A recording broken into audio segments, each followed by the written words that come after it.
আমাদের পার্টিতে ডেকে নিজে ঘুমিয়ে পড়েনি তো? স্যার ও নিজের জন্মদিনের পার্টিতে কি করে ঘুমাবে? আরে ওকে কিছু বিশ্বাস নেই, 60 বছর বয়স হয়েছে। সুধীর বাইরে আয় ভাই। হ্যালো। পার্টি আজকেই তো নাকি কাল? হ্যাঁ, পার্টি আজই, আই এম শিওর। আমি ওকে একবার ফোন করে দেখি।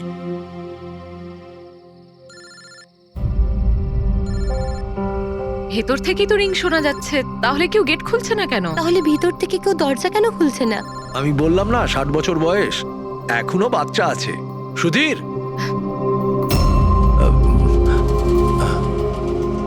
পিছনে জানলার দিকে গিয়ে দেখি। হ্যাঁ স্যার, চলুন। চলুন ওদিকে।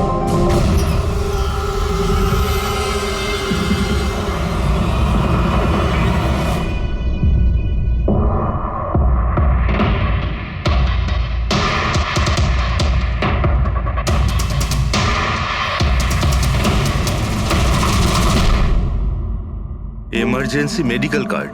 এনার আমন্ড আর শেলফিশে অ্যালার্জি আছে।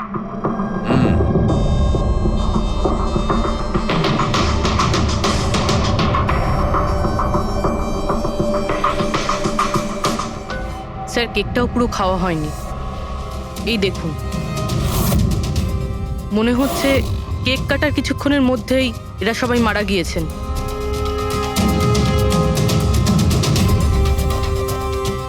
হাতাহাতির কোনো চিহ্নই নেই, সোজা গুলি করেছে।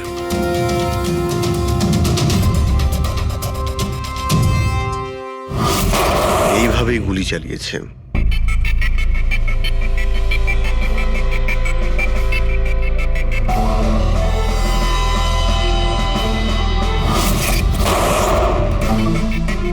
আরেকটা লাশ কোথায়?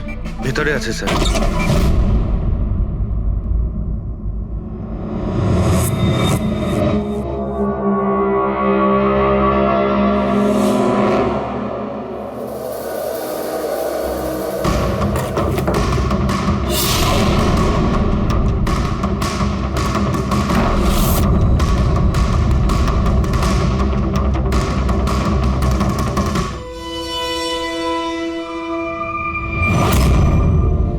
গান কেস, কিন্তু এ তো পুরো খালি।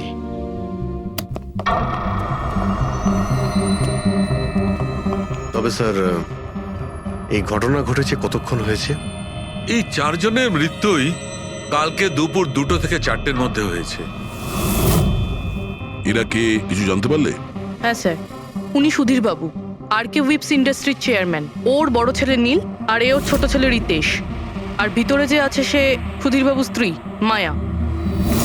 স্যার, নীল আর রিতেশ দুজনেই আর কে উইভস কোম্পানির বোর্ড মেম্বার ছিল, কিন্তু কোম্পানির অবস্থা খুবই খারাপ ছিল, বন্ধ হওয়ার জোগাড়। প্রচুর ধার বাকি হয়ে গেছিল, আর বাজারের ধারও মেটাতে পারছিল না, সমস্যা বেড়েই চলেছিল। তাহলে এখানে সেলিব্রেশন কি জন্য হচ্ছিল? স্যার, সুধীর বাবুর 60তম জন্মদিন ছিল। বার্থডে সেলিব্রেট করছিল। তাহলে নিশ্চয়ই আরো অনেকে এসেছিল। অফিসের কিছু লোক এসেছিল স্যার, আর ওদেরকে জিজ্ঞাসাবাদ করে ছেড়ে দিয়েছি।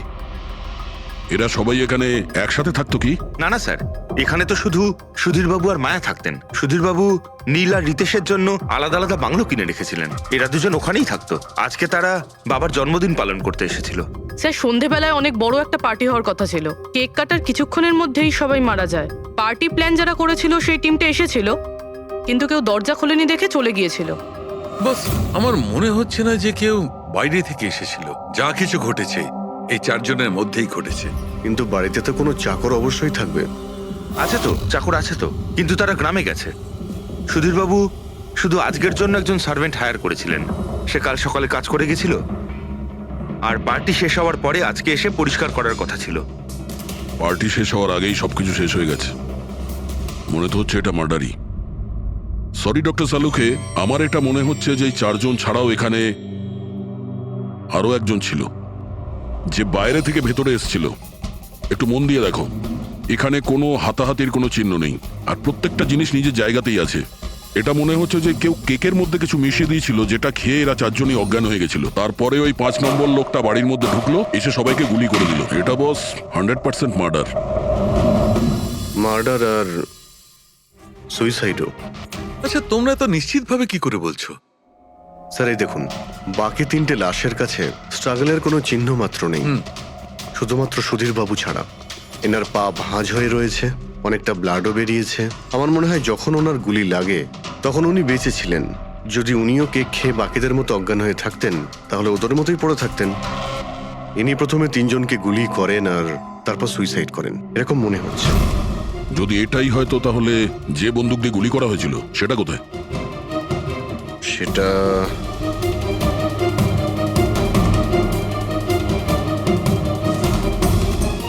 এইখানে গুলি লেগেছিল মানে মাথাতে। সুধীর বাবু যদি এইভাবে গুলি চালান তো এইভাবেই হয়তো পড়েছেন, আর তখনই হাত থেকে বন্দুকটা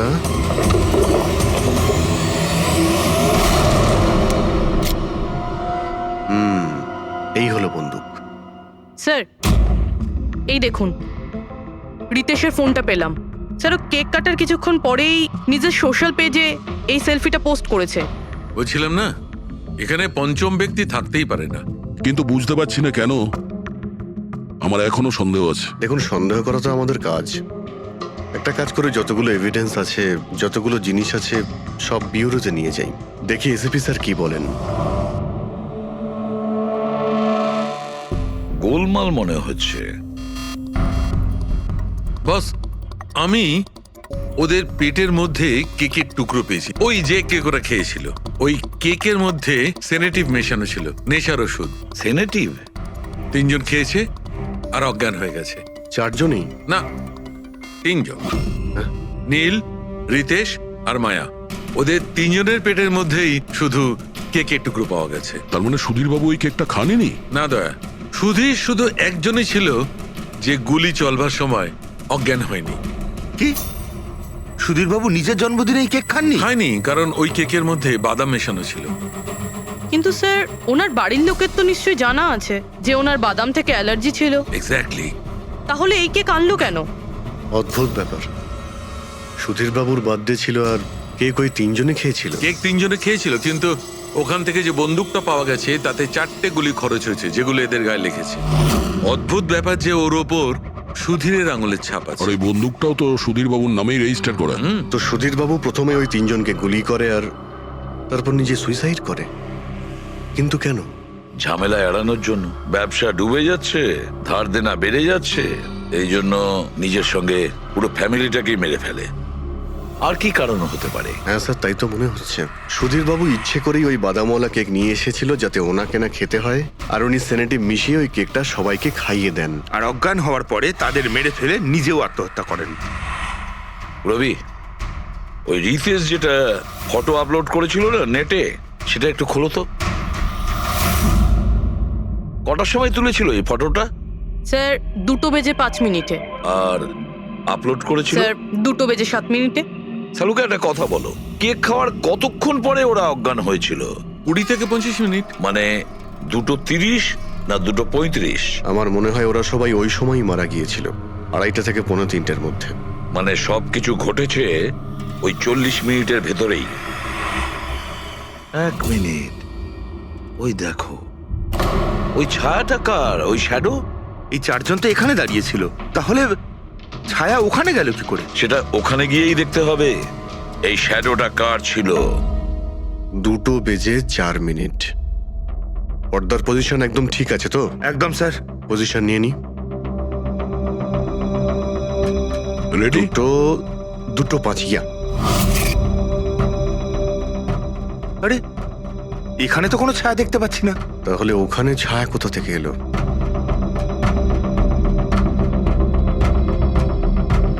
রোদটা এই দিক থেকেই আসছে। পুরবি, তুমি ওইখানটা গিয়ে দাঁড়াও তো। ইয়া, ব্যাস।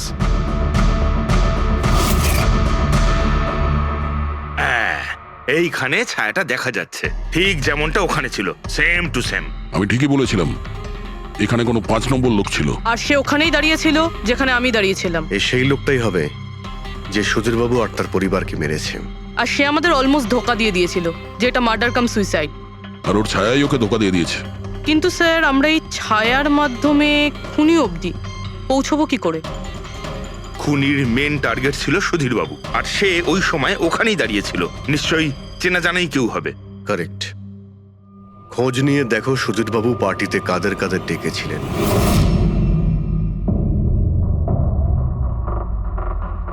স্যার আমি পড়ি। তুমি সুধীরের এক্সিকিউটিভ অ্যাসিস্ট্যান্ট? হ্যাঁ। স্যার আমি Jahnavi. Marketing head. Yes sir. হ্যাঁ স্যার, আমি জগন্নাথ, আমি কোম্পানির লয়ার। আর সুধীর বাবুর পার্সোনাল লয়ারও। আগে হ্যাঁ, কিন্তু আপনারা আমার কাছে কি জানতে চাইছেন? সুধীরবাবুর কোম্পানিতে প্রায় 300 লোক কাজ করতেন, কিন্তু উনি পার্টিতে শুধু আপনাদের 3 জনকেই ডাকলেন। এরকম কিসের বিশেষ সম্পর্ক ছিল আপনাদের সঙ্গে সুধীরবাবুর? স্যার আমি আগেও বলেছি যে আমি ওনার এক্সিকিউটিভ অ্যাসিস্ট্যান্ট।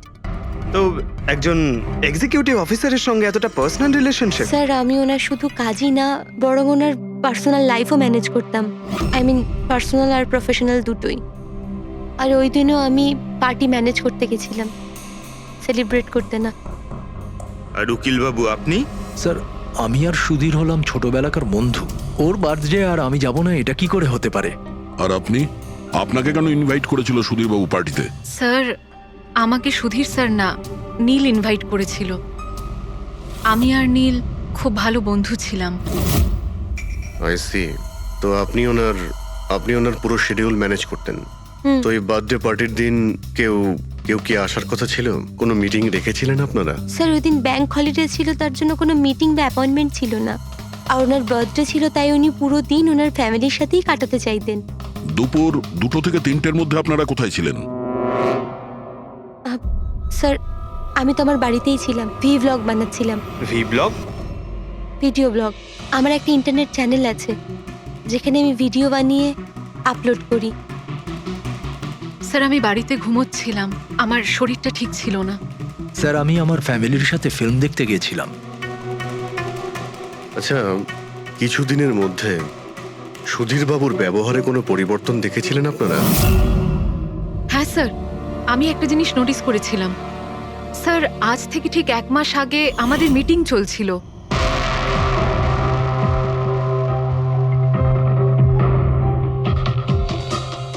স্যার কি ব্যাপার, ভেতরে এসো। ঠিক আছে, তুমি যাও।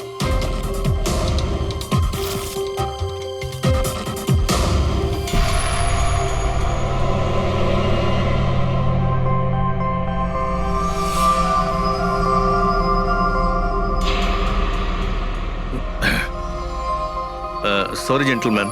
Meeting is over. বাচ্চাদের পোশাক? Yes sir. আচ্ছা, আর কিছু নোটিস করেছিলেন আপনারা? কোনো অদ্ভুত কিছু? হ্যাঁ স্যার, এই 2 সপ্তাহ আগে উনি আমাকে বলেছিলেন যে উনি ওনার দলিল চেঞ্জ করতে চান। উইল বদলাতে চাইছেন কেন? জানি না স্যার, ওনার দলিলে 3 জন মানুষের নাম ছিল, একজন ওনার স্ত্রী মায়া আর 2 জন ওনার ছেলে। কিন্তু উনি চতুর্থ একজনের নাম জুড়তে চাইছিলেন, অ্যাড করতে চাইছিলেন। কি নাম ছিল ওই চতুর্থ জনের? ওনার নাম তো উনি বলেননি। আপনি কি উইলটা বদলেছিলেন? আসলে আমি পেপার সব তৈরি করে দিয়েছিলাম, ব্যাস নাম ভরে ওতে সুধীরকে সই করতে হতো। জানি না কি হলো, হঠাৎ নিজের বার্থডের কিছুদিন আগে ও আমাকে বলল যে দলিল বদলাতে চায় না, ওই পুরনো দলিলটাই থাকবে। ঠিক আছে, এই চতুর্থ ব্যক্তি আবার কোথা থেকে এলো যার নাম সুধীরবাবু নিজের উইলে ইনক্লুড করতে চেয়েছিলেন? সুধীরজির মৃত্যুর এই চতুর্থ জনের সঙ্গে কোনো কানেকশন থাকতে পারে। আমার তো এটাই কিছুতে মাথায় ঢুকছে না। বাচ্চাদের পোশাক কেউ কাউকে কেন পাঠাতে যাবে? বাচ্চাদের জামা কাপড় পাঠানো হয়েছিল, তাহলে ওই এনভেলপটা কোথায় গেল?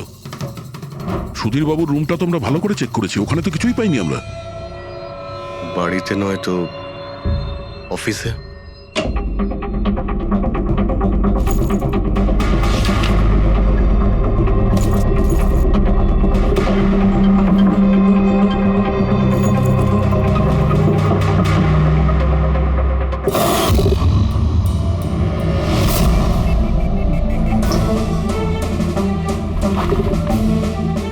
পেয়ে গেছি।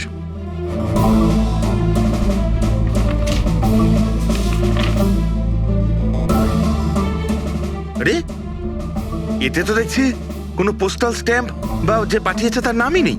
তাহলে পার্সেল এখানে পৌঁছলো কি করে? মনে হচ্ছে এই এনভেলপটা সোজা কেউ কোম্পানির পোস্ট বক্সে ঢেলে দিয়েছিল।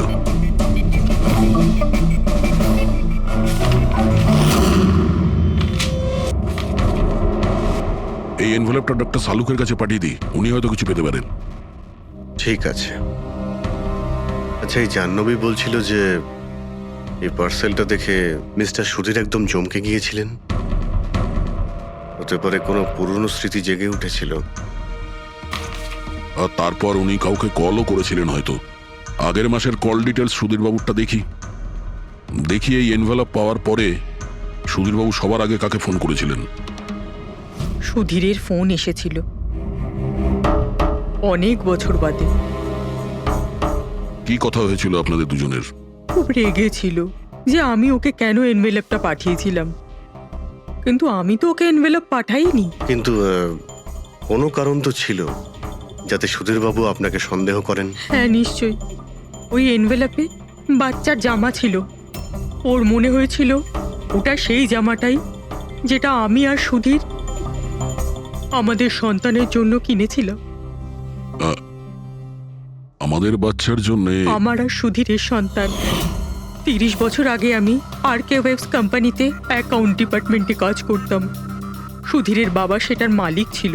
ওখানেই সুধীর আর আমার সম্পর্ক হয়েছিল। আর কিছু বোঝার আগেই আমি বুঝতে পারি যে আমি সুধীরের সন্তানের মা হতে চলেছি।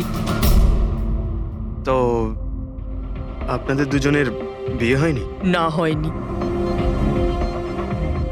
সুধীর তো কথা দিয়েছিল, কিন্তু ওর প্যারেন্টস রাজি হয়নি, কারণ আমি ওদের স্টেটাসে ছিলাম না। ওনারা তো সুধীরের বিয়ে অনেক বড়লোক বাড়িতে আর সেম স্টেটাসে করতে চেয়েছিলেন।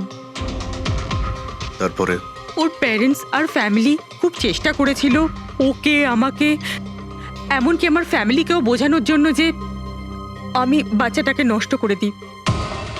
আমিও ঠিক করেছিলাম যে যাই হয়ে যাক আমি আমার সন্তানকে জন্ম দেবই। 15ই মার্চ 1990 সালে আমার সন্তান এই পৃথিবীতে এসেছিল,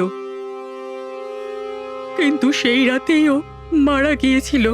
যে বাচ্চাটাকে কোলে নিয়ে আদর করছিলাম, ছোট ছোট জামা কাপড় পরাচ্ছিলাম, কিচ্ছু করতে পারিনি আমি। আমি ভেবেছিলাম যে এরকম সময় তো সুধীর আমার পাশে থাকবে, আমাকে সাপোর্ট করবে, কিন্তু ও তো এর আগেই আমার সাথে কথা বলাটাও বন্ধ করে দিয়েছিল। আর ওই মাসেই ও মায়াকে বিয়েও করেছিল। তো সেই জন্যই আপনি আজ অব্দি বিয়ে করেননি আর এখানে একাই থাকেন? হ্যাঁ। সুধীরবাবু আপনার সঙ্গে যা যা করেছেন তার জন্যে খুব কষ্ট হয়েছে আপনার হয়তো। খুব ঘেন্না করতেন ওকে? আমার থেকে বেশি ঘেন্নাও কে আর কেই বা করতে পারে। উনি আপনাকে আপনার অধিকার দেয়নি, আপনি সম্পত্তিতে ভাগ চাইলেন, আর যখন সম্পত্তি উনি আপনাকে দিলেন না তখন আপনি রেগে গেলেন আর মেরে দিলেন ওকে। আমি ওকে মারিনি, আর আমি ওকে কেন মারবো? আমি তো চেয়েছিলাম যে ও বেঁচে থাকুক আর সারা জীবন কষ্ট পাক। যেদিন সুধীরবাবু মারা যান সেদিন দুপুরবেলা আপনি কোথায় ছিলেন? আমি বাড়িতেই ছিলাম। আপনার কাছে কোনো উইটনেস বা প্রমাণ আছে? কোনো প্রমাণ নেই। হ্যালো, হ্যাঁ স্যার। ওকে স্যার, হ্যাঁ এখানেই আছেন, আমি বলে দিচ্ছি। হ্যাঁ, ইয়েস স্যার। স্যার সালুমকে স্যার ফরেন্সিকে ডাকছেন তাড়াতাড়ি। বলছিলেন যে কিছু ওই এনভেলপটাকে যখন আমি ভালো করে পরীক্ষা করলাম তাতে কোনো ফিঙ্গারপ্রিন্ট তো পাইনি, কিন্তু ওই এনভেলপ থেকে আমি ডিএনএর জন্য স্যাম্পল পেয়ে গেছি। যে ওই চিঠিটা পাঠিয়েছে সে মনে হয় মুখ দিয়ে থুতুর সাহায্যে ওটাকে সেঁটে দিয়েছে। আর এইভাবে ওই এনভেলপ থেকে আমি স্যালাইভা স্যাম্পল পেয়ে গেছি, যার থেকে ডিএনএ টেস্ট করতে পারবো। কিন্তু ডক্টর, ডিএনএ টেস্টিং এতে তো 4 থেকে 6 সপ্তাহ লাগবে। হ্যাঁ, আর আমি 5 দিনের জন্য যাচ্ছি দিল্লি এক কনফারেন্সে, কিন্তু তার আগে আমি কিছু প্রাইমারি টেস্ট করিয়ে নিয়েছি। তো স্যার আপনি এই টেস্ট থেকে কি পেলেন? এই টেস্ট থেকে আমি জানতে পেরেছি যে এটা যার ডিএনএ হোক না কেন তার ডিএনএ সুধীরবাবুর ডিএনএ এর সঙ্গে ম্যাচ করছে। কি? তার মানে এই যে, তার মানে হচ্ছে এইটা যে এই চিঠিটা পাঠিয়েছে সেটা সুধীরবাবুর কোনো রক্তের সম্পর্কের লোক। তার মানে সুধীরেরই নিজের কেউ সুধীরকে ব্ল্যাকমেল করছে, কিন্তু কে কে হতে পারে?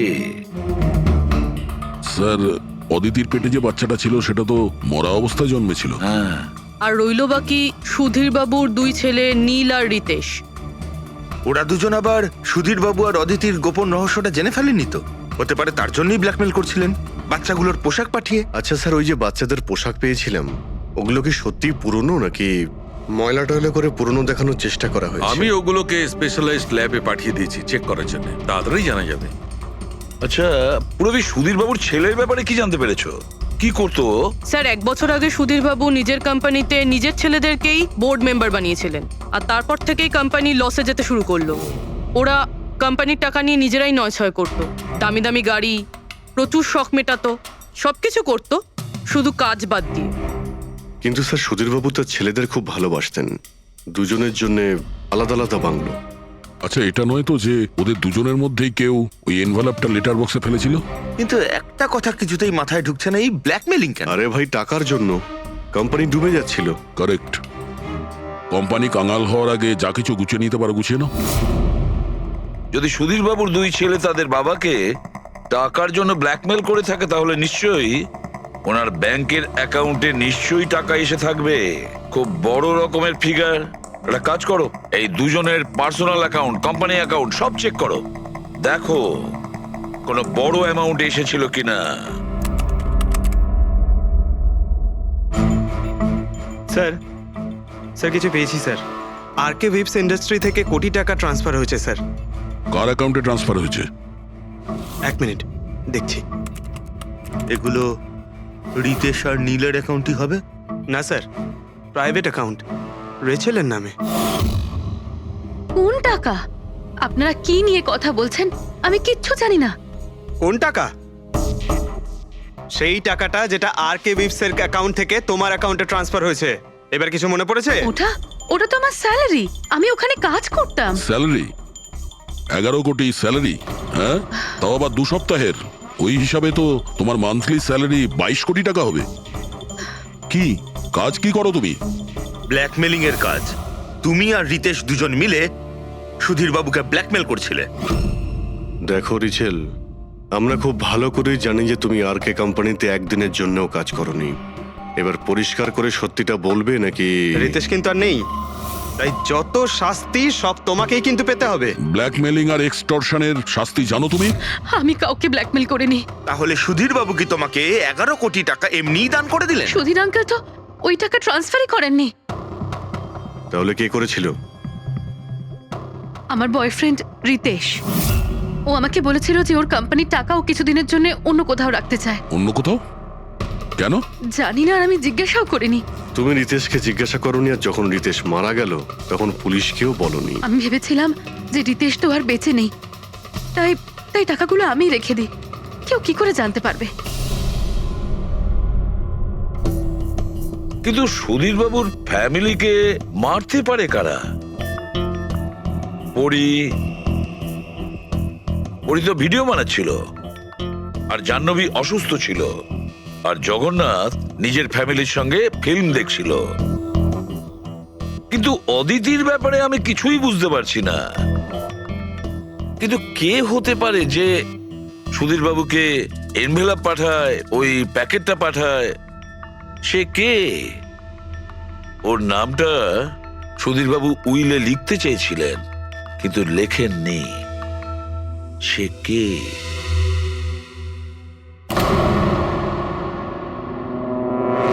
প্রেমের দ্বিতীয় কেকটা কোথা থেকে আসলো?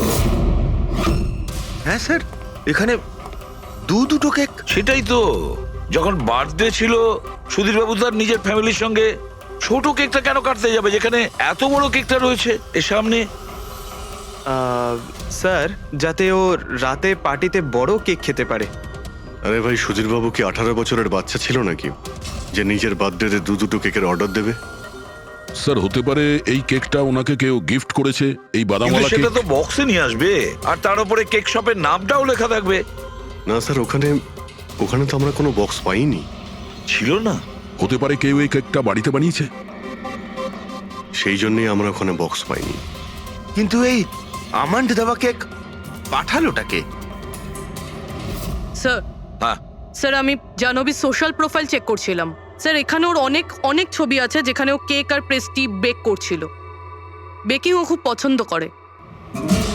হ্যাঁ আমি বেকিং পছন্দ করি, তাতে কি? তো কিছু না, তুমি বাদামওয়ালা কেক বানিয়েছিলে না সুধীর বাবুর জন্য? আমি যখন জানি যে ওনার বাদামে অ্যালার্জি, তাহলে আমি ওনার জন্য বাদাম কেক কেন বানাবো? কারণ তুমি চাইছিলে যে উনি কেকটা না খান, যদি খেতে অজ্ঞান হয়ে যেত না। আর তুমি চাইতে যখন তুমি ওকে মারবে তখন যেন ওর জ্ঞান থাকে, কষ্ট পায় তোমার সামনে, প্রাণ ভিক্ষা করে, তাই না? আরে আমি সুধীর আঙ্কেলকে কেন মারবো? তুমি কেকের মধ্যে সেনেটিভ মেশাওনি রিতেশ, নীল আর মায়াকে মারার জন্য? আপনারা এইসব কি বলছেন বলুন তো? ব্যাস ব্যাস, অনেক হয়েছে।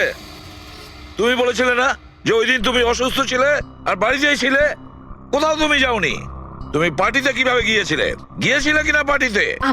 আমি সত্যি 2-3 পর্যন্ত ঘুমিয়েছিলাম। তারপর ঘুম থেকে ওঠার পর আমার মনে হলো যে আমি একটু বেটার ফিল করছি, আর তাই আমি পার্টিতে চলে যাই। এতে আমার কি অন্যায়? তুমি যদি রাত 2টো থেকে 3টে অবধি সত্যিই ঘুমিয়েছিলে, তাহলে 2:30টার সময় যখন সুধীর বাবু মারা যান, তখন তোমার মোবাইল ওনার ঘরের সামনে গেল কি করে? দেখো জাহ্নবী, মিথ্যে বলে কোনো লাভ নেই। আমরা তোমার মোবাইলের রেকর্ড চেক করে দেখেছি। যে সময় সুধীর বাবু মারা যান সেই সময় তোমার ফোনের লোকেশন ওনার বাড়ির কাছেই ছিল। এবার সত্যি বলবে নাকি আরো টাইম ওয়েস্ট করতে চাও? আমি আর নীল একে অপরকে ভালোবাসতাম। আমরা ভেবেছিলাম যে নীলের বাবার বার্থডে, আমাদের কাছে একটা ভালো সুযোগ ছিল ওনাকে আমাদের ব্যাপারটা বলার, আর সেই জন্যই আমি ওখানে যাই। ওখানে গিয়ে নীলকে অনেকবার কল করি, প্রায় 1 ঘন্টা ওখানে ছিলাম আমি, কিন্তু নীলের কোনো কল আসেনি। আমি ভেবেছিলাম নীল হয়তো সময় পাচ্ছে না আমাকে কল করার। মিথ্যে কথা।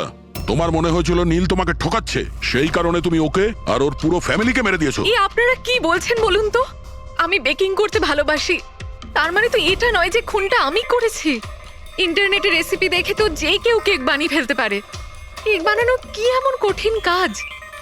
আর রিতেশের গার্লফ্রেন্ড রেচেল, ও তো বেকিং করে। আপনারা ওকে কি কেন কিছু জিজ্ঞেস করছেন না? সবাইকে জিজ্ঞেস করবো আমরা। ডাকো সবাইকে। ভীষণ ইন্টারেস্টিং কেস এটা। এরকম খুব কম হয় যে এতজনের কাছে একটা লোকের প্রাণ নেওয়ার জন্য সুযোগও আছে আর মোটিভও আছে। আপনারা আবার? আরে স্যার, আমি কেন মারবো ওনাকে? আপনি নীলকে বিয়ে করতে চেয়েছিলেন, ওর ফ্যামিলির লোকেরা রাজি হয়নি। এ তো খুব বড় একটা কারণ খুন করার। আর সুধীর বাবুর ফ্যামিলির জন্য আত্মমর্যাদা, সোশ্যাল স্ট্যাটাস অনেক গুরুত্বপূর্ণ ব্যাপার ছিল। এর সবচেয়ে বড় এক্সাম্পল অদিতি দেবী। আর সুধীর বাবু এই নিজের সম্পত্তি আর স্ট্যাটাসের জন্য আপনার জীবন নষ্ট করে দিয়েছেন। তাহলে আপনার থেকে বেশি ঘৃণা আর কে করতে পারে? আমার কাছে পয়সার কোনো মূল্য নেই, আর না কোনো বিষয়ে রিগ্রেট। আফসোস তো তোমার হওয়ার কথা রাচেল। এখানে তো 5,000 টাকার জন্য মানুষ মানুষকে খুন করে, আর তুমি তো বসে বসে 11 কোটি টাকা পেয়েছো। আর আপনি? আপনার হাতে তো সুধীর বাবু তার লাইফের রিমোট কন্ট্রোল দিয়ে দিয়েছিল। আপনি সবই জানতেন ওনার ব্যাপারে। এটাও জানতেন যে উনি ওনার গানটা কোথায় রাখেন। দেখুন, আপনাদের যা ইচ্ছে বলতে পারেন। আমি আপনাকে আগেও বলেছিলাম যে আমি সেদিন ঘরে ভিডিও ব্লগ বানাচ্ছিলাম, চাইলে আমার ফোনও চেক করতে পারেন। হ্যাঁ হ্যাঁ, নিশ্চয়ই। ওই দেখি, জানা তো যাবে কিভাবে ভিডিও ব্লগ বানানো যায়।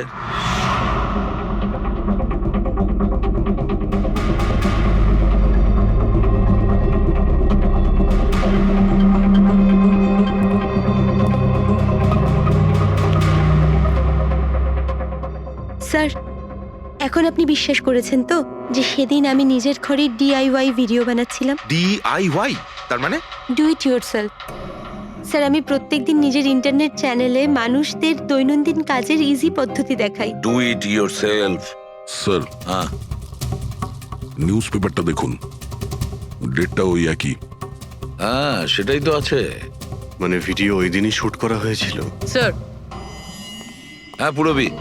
স্যার আমি মেমোরি কার্ডের ডেট আর টাইম চেক করেছি। এই ভিডিওটা ওই দিনই তৈরি করেছিল, 2টো থেকে 4টের মধ্যে। আচ্ছা, আর স্যার, ওরির মোবাইল লোকেশন ক্রস চেক করেছিলাম আমরা, তাতে দেখলাম ও সেদিন বাড়িতেই ছিল। পুরবি একটা কাজ করো, এই 4 জন লেডিসকে আলাদা ঘরে বসাও। স্যার, হুম, চলো।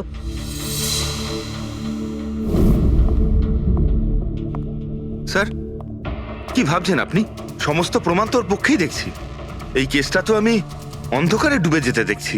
ঠিক একটা কথা তো পরিষ্কার, যখন অন্ধকার হয় তখন কোনো ছায়া পড়ে না, কিন্তু আমার মনে হয় এই পুরো কেসটাই ছায়ারই খেলা। সানডাইল জানো তো? সানডাইল এই জিনিসটা আসলে সূর্যের আলো কোন দিকে যায় সেই অনুযায়ী টাইমটা দেখায়। হ্যাঁ, সানডাইল এমন একটা জিনিস যেটা থেকে আমরা আকাশের সূর্যের পজিশনটা বুঝতে পারি, যেটা থেকে আমরা সময়টা আন্দাজ করতে পারি। এবার দেখো, আমাদের পৃথিবী ঘুরতে থাকে আর সেই জন্য সূর্যের অ্যাঙ্গেলটাও বদলে যায়, যেটার কারণে সানডাইলে ছায়ার পজিশনটা বদলাতে থাকে। এটা তো মাথায় ঢুকে গেছে স্যার, কিন্তু এটার এই কেসটার সাথে কি সম্পর্ক বলুন এর তো? সঙ্গে সম্পর্ক আছে ফেডরিক। পরি, এই পুরো প্রমাণগুলোই আমরা পরীর কাছ থেকে কালেক্ট করেছি। পরি সে এমন একজন কেউ পুরো এভিডেন্স গুলো ম্যানিপুলেট করতে পারে, মেমোরি কার্ডের ডেটটাও চেঞ্জ করতে পারে, পুরো এভিডেন্সেস কন্ট্রোল করতে পারে, কিন্তু সূর্যকে কন্ট্রোল পরি করতে পারে না। ভুলে যেও না যে সূর্য কোনো সময়ে ভুল সময় সে দেয় না। তার মানে ওরই ভিডিওতে ডেট আর টাইম দুটোই চেঞ্জ করে দিয়েছে। হয়তো চেঞ্জ করেছে বা করেনি, কিন্তু এখন আমরা এই ছায়াকে প্রশ্ন করব যে পরি সত্যি বলেছে না মিথ্যে বলেছে। কারেক্ট, এই সেটিংটা একদম সেরকমই হয়েছে যেমন পরীর ভিডিওতে ছিল। আর রোদও সেই রকম আছে সেদিন যেরকম ছিল। শুধু পরীর জায়গায় পুরো দাঁড়িয়ে আছে। স্যার, আমরা এখানে কি করব? আগামী 6 ঘন্টা পর্যন্ত পূরবীকে এইভাবেই দাঁড়িয়ে থাকতে হবে যেভাবে ভিডিওতে পরী দাঁড়িয়েছিল। আমরা এটাই দেখতে চাই যে যদি পরী সত্যি কথা বলে তাহলে 2 থেকে 4টের মধ্যে পূরবীর মুখে ঠিক সেই জায়গা থেকে রোদ্দুর পড়বে যেমন পরীর মুখে ছিল। আর স্যার, যদি আমার ছায়া পরীর ছায়ার সাথে ম্যাচ না করে তো? তো দেখতে হবে। ক্যামেরা অন করো।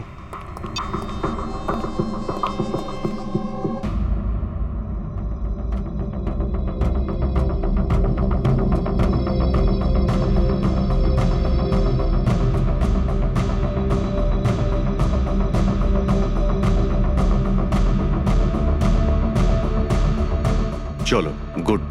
ওকে পূরবী, রিল্যাক্স। আচ্ছা, কি আছে এই ভিডিওতে? আরে দেখতে দাও ভাই।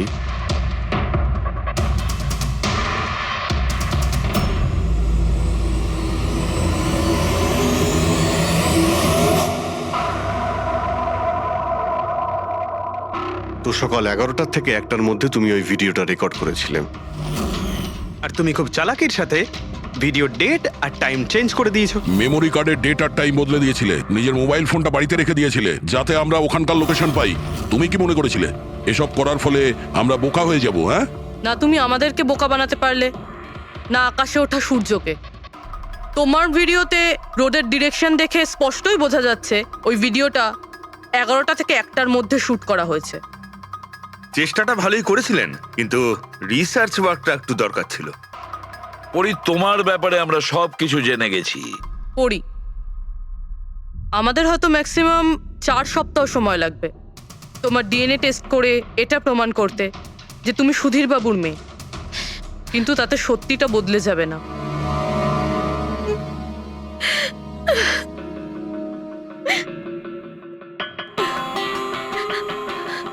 আমি ওনাকে মারতে চাইতাম না, একদমই মারতে চাইতাম না ওনাকে। আমি তো শুধু এইটুকু চাইতাম যে উনি আমাকে স্বীকার করুক। ছোট থেকে এখনো অবধি আমি অনাথ আশ্রমে বড় হয়েছি, তার জন্য একটা ফ্যামিলি চাইতাম আমি। তুমি সুধীর বাবুর ব্যাপারে জানতে পারলে কিভাবে? ওই আমার ছোটবেলার জামা কাপড়ের জন্য। ওই জামা কাপড়ে হসপিটালের কার্ড ছিল, উনি ওটা বের করতে ভুলে গেছিলেন। ওই কার্ডে বাবার নাম্বারও ছিল। তারপর আমি বাবাকে অনেক খুঁজলাম, তখন শেষ পর্যন্ত ওনার কোম্পানির কথা জানতে পারলাম। কিন্তু তুমি ওনার কোম্পানি কেন জয়েন করলে? তুমি চাইলে সুধীর বাবুকে অন্য জায়গাতেও কথাটা বলতে পারতে যে তুমি ওনার মেয়ে। কিন্তু আগে আমি ওনার সাথে দেখা করতে চাইতাম, চিনতে চাইতাম ওনাকে। তারপর আস্তে আস্তে জানতে পারলাম যে উনি খারাপ মানুষ নন, মনের দিক থেকে খুবই বড়। তখন আমি ভাবলাম যে হয়তো ওই সময় ওনার অবস্থা খুব খারাপ ছিল, তাই অনাথ আশ্রমে দিয়েছিল আমাকে। কিন্তু এখন তো ওনার খুব ভালো অবস্থা, এখন তো উনি আমায় আপন করতে পারতেন। তাহলে ওনার সঙ্গে দেখা হতে না হতেই প্রপার্টিতে ভাগ কেন চাইলে? কারণ আমি জানতে চাইতাম যে ওনার কাছে ইম্পর্টেন্ট কি, টাকা না আমি।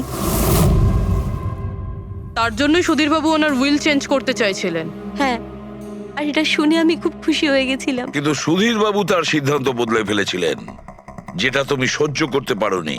স্যার, ও সব ওনার ওয়াইফ আর ওনার মেয়ের জন্য হয়েছিল। ওরা এটা সহ্যই করতে পারছিল না যে বাবা আমার নাম উইলে অ্যাড করছিল। অর্থাৎ আরও একবার সুধীর বাবু আপনাকে মেনে নিতে অস্বীকার করলেন। হ্যাঁ, আর এইবারও ঠিক ফ্যামিলির জন্যই।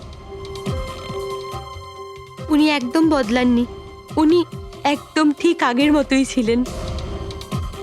সেলফিশ, সুবিধাবাদী, দায়িত্বজ্ঞানহীন। সহজভাবে নিজের ভাগটা পাননি বলে ওনাকে ব্ল্যাকমেল করতে শুরু করে দিলেন। না, আমি যখন ওনাকে প্রথম এনভেলপ পাঠিয়েছিলাম তখন আমার এরকম উদ্দেশ্য ছিল না। আর না আমি এতটাই বোকা যে এনভেলপ নিজের মুখ দিয়ে সিল করব। আমি তো এটাই ভাবতাম যে অ্যাটলিস্ট উনি আমাকে নিজের ফ্যামিলিতে ইনক্লুড করুক, আমার নিজেরও একটা ফ্যামিলি হোক। আর তার জন্যই আমি বাবার জন্মদিনের দিন নেশাযুক্ত ওষুধ দিয়ে বাদামের কেক নিয়ে ওনার বাড়িতে গেছিলাম। Happy birthday to you.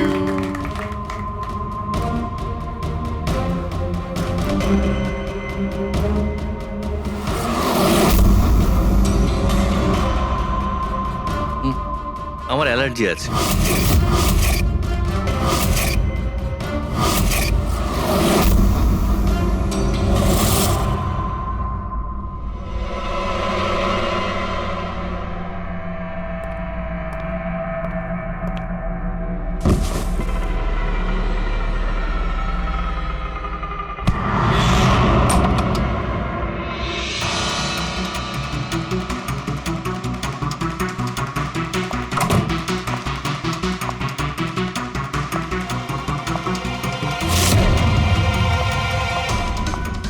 বাবা,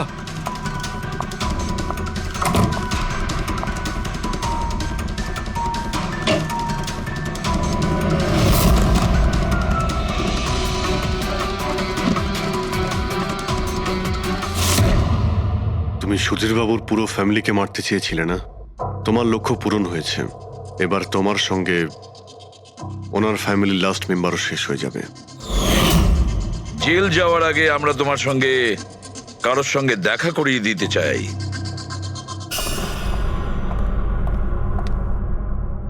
ইনি অদিতি দেবী, তোমার মা। মা, আপনাকে মিথ্যে বলা হয়েছিল যে আপনার সন্তান মৃত জন্ম নিয়েছিল।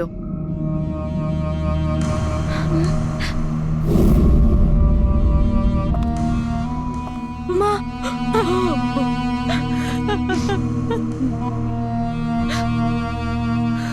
ওর এই সুধীর বাবু আর তার ফ্যামিলিকে শেষ করে দিয়েছে। আমরা দুঃখিত, আপনারা দুজন আবার বিচ্ছিন্ন হয়ে যাচ্ছেন। এত সাহস! আমার পূর্বপুরুষের সম্পত্তির দিকে চোখ তোর। যদি সাহস থাকে তাহলে সামনে এসে দাঁড়া। আমার সম্পত্তির দিকে চোখ দিলে তোর ভালো হবে না বলে দিচ্ছি আমি। ভালো হবে না কিন্তু।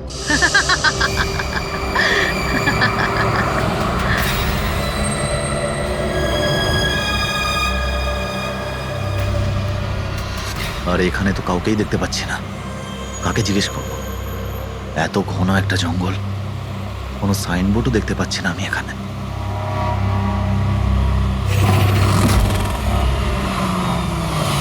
আরে দাদা, এই পিপলিয়া গ্রামের রাস্তাটা এই দিক দিয়ে তো নাকি?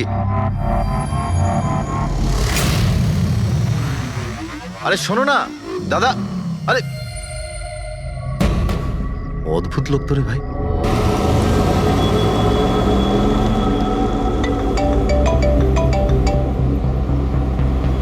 Hi baby. হাই, পৌঁছে গেছো? হ্যাঁ, আর কিছুক্ষণেই পৌঁছে যাব। ডোন্ট টেল মি তুমি এখনো পৌঁছোনি। এত দেরি কেন হলো? আসলে এই জায়গাটা শহর থেকে অনেকটাই দূরে, আর এখানে বেশি লোকজনও দেখতে পাচ্ছি না আমি। Alright, tell me, are you missing me? Of course, এটা আবার জিজ্ঞেস করছো তুমি আমাকে? আচ্ছা, তুমি এক কাজ করো, যা যা ফর্মালিটি আছে তাড়াতাড়ি শেষ করো, নিজের এই কাগজপত্র আর কাজকর্ম সব, আর তারপর হয়তো নেক্সট রাইড থেকে আমিও তোমার সাথে থাকতে পারি। WhatsApp? Great, that's good news.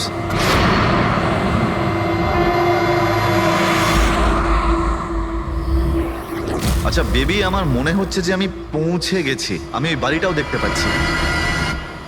আরে এই গেটটা কেন বন্ধ এখানে?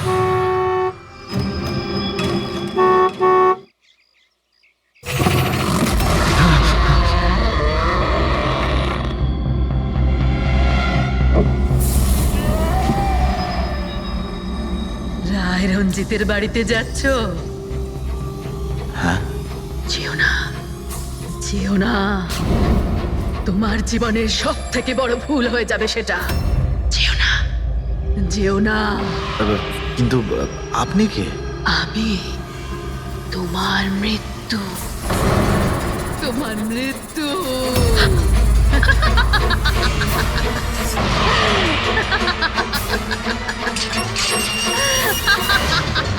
এই বুড়ি, যা যা যা।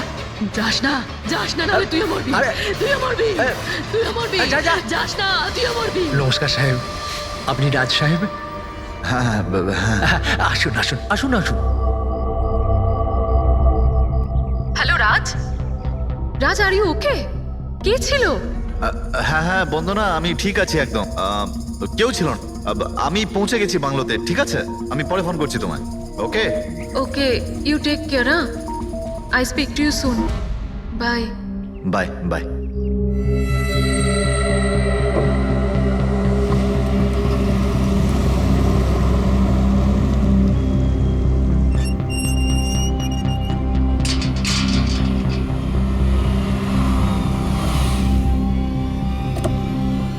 আসুন সাহেব।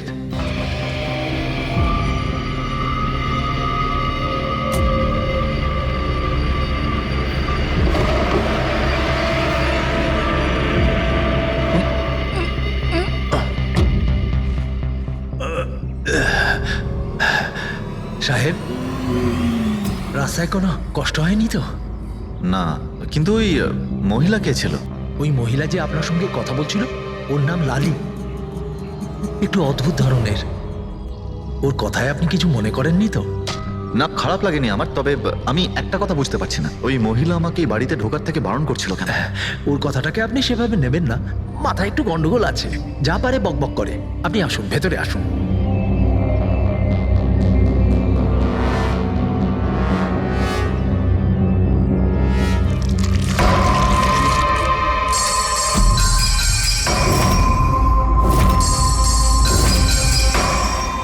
এই লোকটার সঙ্গে তো আমার মাঝ রাস্তায় দেখা হয়েছিল। হ্যাঁ, ওর নাম হচ্ছে কমল, এখানকার মালি। আমরা ভাবলাম আপনি এখানে থাকতে এসেছেন, তো ওই যে বাগানে যে সব রঙিন ফুল আছে সেগুলো যদি ফোটানো যায়। আচ্ছা, আসুন সাহেব।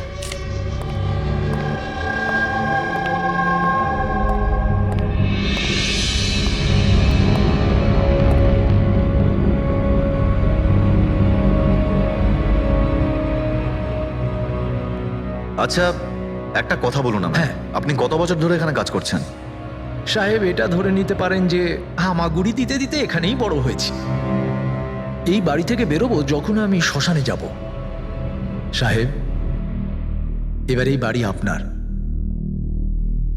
আপনি আমাকে চাকরি থেকে বের করে দেবেন না তো? আরে না না না, কি সব কথা বলছো তুমি? তুমি একদম নিশ্চিন্ত থাকো, কোনো চাপ নেই। আর এমনিতেও এত বড় একটা বাড়ি তুমি ছাড়া আর কে দেখাশোনা করতে পারে বলো, তাই না? মানতেই হবে আপনি খুব ভালো মানুষ। আসুন।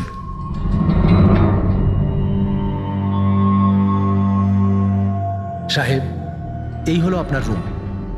ওয়াশরুম ওদিকে। আপনি ফ্রেশ হয়ে যান, ততক্ষণ আপনার খাবার ব্যবস্থা করছি। ঠিক আছে। ঠিক আছে সাহেব।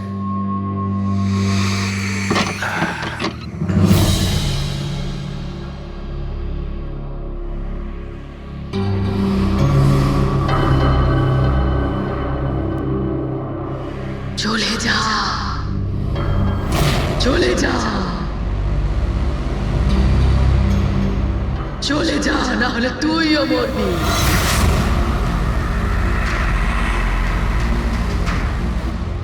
কে?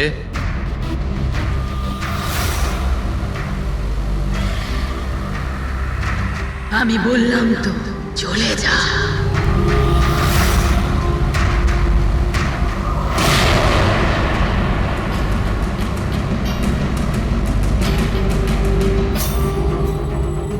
কে ওখানে?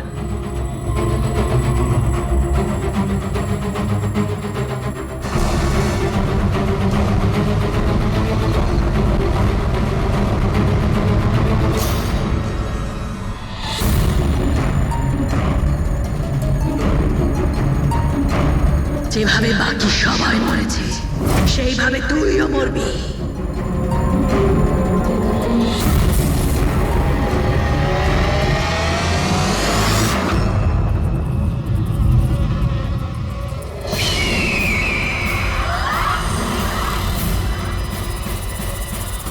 কে এখানে?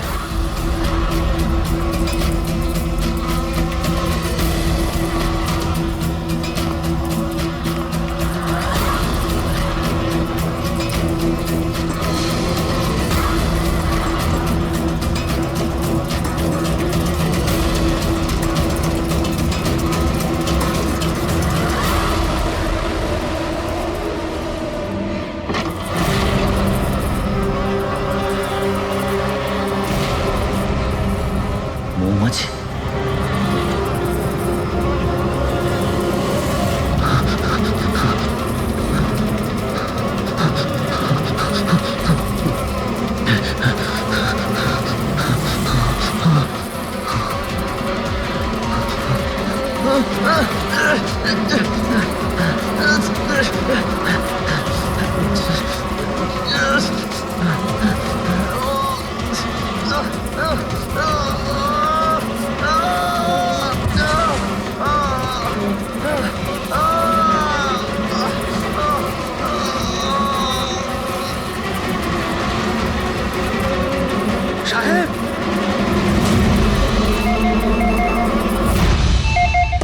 হ্যালো।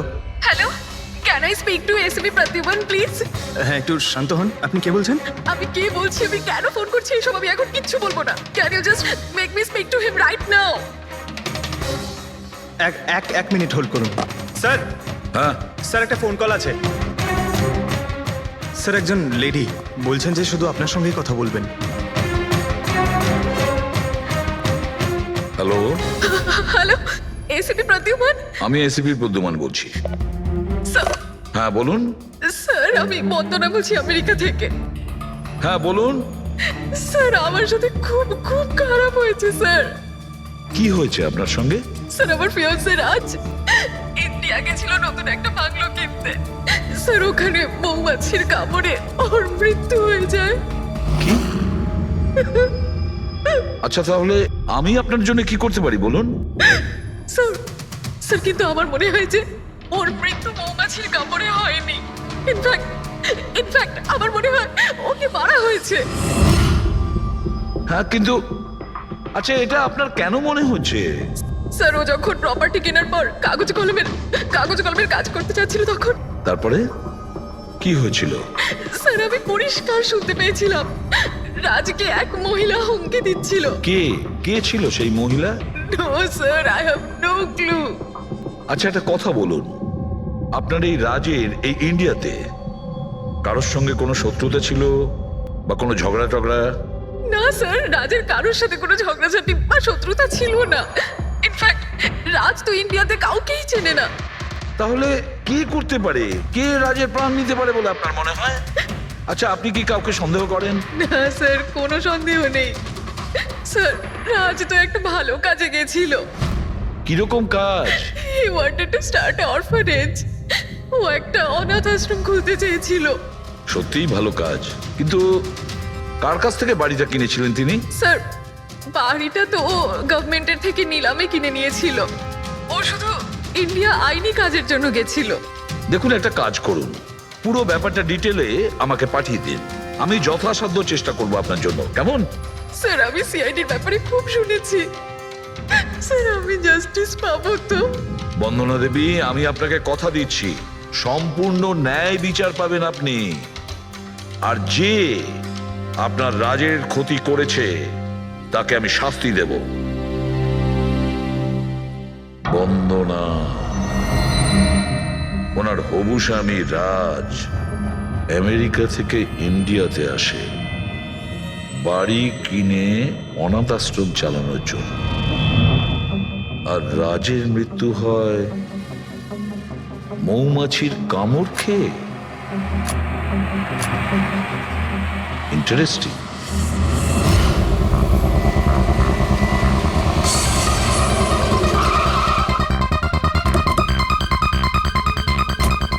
স্যার, এটা সেই বাংলো যেটা রাজ সরকারের থেকে নিলামে কিনেছিল। দেখে তো মনে হচ্ছে অনেকটাই প্রপার্টি। এই জায়গাটার দেখাশোনা তুমিই করো? আগে হ্যাঁ, বলুন। বলবেন আপনি, আমরা শুধু শুনবো। মানে সিআইডি। সিআইডি? হঠাৎ কি হলো স্যার? রাজ রাকেশ নামের একটা লোক এখানে খুন হয়েছে। যা হয়েছে খুব খারাপ হয়েছে। এই বাংলোটা উনি সরকারের থেকে কিনেছিলেন। হ্যাঁ, ওনারই কথা বলছি। ওনার তো খুন হলো, মৌমাছিরা কামড়ালো, তাই ওনার প্রাণ গেল। আমি তো নিজের চোখে দেখেছিলাম। হ্যাঁ, হয়তো তুমি দেখে থাকবে। এখানে এই বাংলোতে আসার আগে কোনো মহিলা ওনাকে হুমকি দিয়েছিলেন। ওই মহিলার ব্যাপারে তুমি জানো কিছু? আচ্ছা, ওই লালি সাহেব, ওই বুড়িটা তো নানা রকম সময় নানা রকম কথা বলে। ওর কথাগুলো আপনি সেভাবে নেবেন না। কোনটা সিরিয়াসলি নেব আর কোনটা নেব না ওটা আমরা ঠিক করব। আপনি শুধু এটা বলুন, ওই লালি ও থাকে কোথায়? কোথাও নয় স্যার। কোথাও না মানে? ওই বেচারির না কোনো ঘর আছে, না কোনো নিজের পরিবার। ব্যাস সারাদিন এদিক ওদিক ঘুরে বেড়ায়। না কোথাও হয়তো বসে বা খাবার টাবারও খায়, এমন কোনো জায়গা তো আছে যেখানে ও বেশিরভাগ সময় কাটায়? হ্যাঁ, পাশেই একটা পুকুর আছে, প্রায়ই ওখানে বসে থাকে। আচ্ছা, না তুমি একটা কাজ করো, তুমি গিয়ে লালির সঙ্গে দেখা করো। ততক্ষণ এই বাড়িটাকে আমি ভালো করে তল্লাশি করি। ঠিক আছে। এবার তুমি ওই জায়গাটা দেখাও যেখানে খুনটা হয়েছিল। আসুন স্যার। রাজ সাহেব এখানে পড়েছিলেন।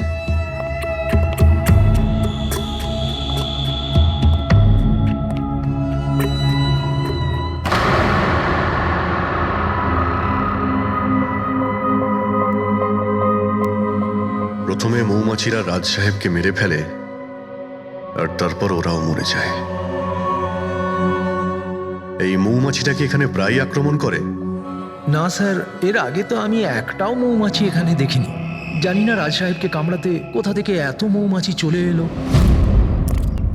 রায় রঞ্জিতের বাড়ি থেকে আসছিস তোরা, তাই না?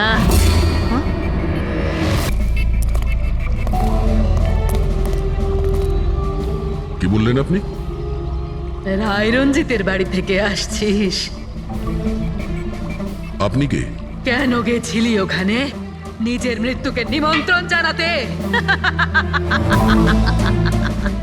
স্যার, মনে হয় এই লালি। আপনি লালি না? তোকে কে বললো রে? তোকে তোকে রায় রঞ্জিতের চরগুলো এখানে পাঠিয়েছে, তাই না? হ্যাঁ, ওরাই পাঠিয়েছে তোকে, তাই না? কে কে রায় রঞ্জিত? সাপ ছিল একটা, সাপ। ওই লোকটা আমার ঠাকুমাকে ঠকিয়েছিল। ওনাকে নিজের বাড়ি থেকে ধাক্কা মেরে বার করে দিয়েছিল। বের করে দে ওকে। ছেড়ে দাও আমাকে, ছেড়ে দাও আমাকে, ছেড়ে দাও, পায়ে পড়ি। লজ্জা হওয়া উচিত তোমার রঞ্জিত। তুমি নিজের বৌদিকে বাড়ি থেকে বের করে দিচ্ছ। নিজের দাদার কথা তো অন্তত একবার ভাবতে। আরে দাদার কথা আবার কি ভাববো? ও নিজেই তো আঙুলের ছাপ দিয়ে এই বাড়িটা আমার নামে করে দিয়েছে। তুই ওকে মদ খাইয়ে বিশ্বাসঘাতকতা করে এই কাজটা করেছিস। এখন কিভাবে হয়েছে, কেন হয়েছে, এসব নিয়ে আলোচনা করে কি লাভ? শুধু ঠান্ডা মাথায় একটা জিনিস বুঝে নাও, এই বাড়িটা এখন আমার। আর তুই পথে বসেছিস। দে বের করে দেখে। চল চল বলছি।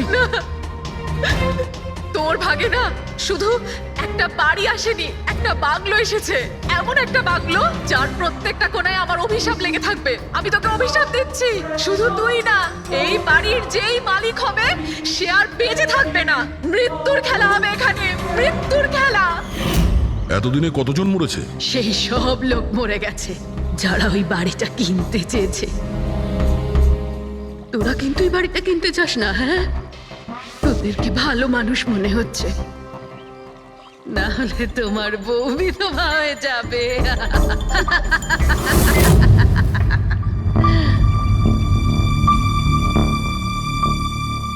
মাসিমা, এই কিছু টাকা আছে, কাজে আসবে।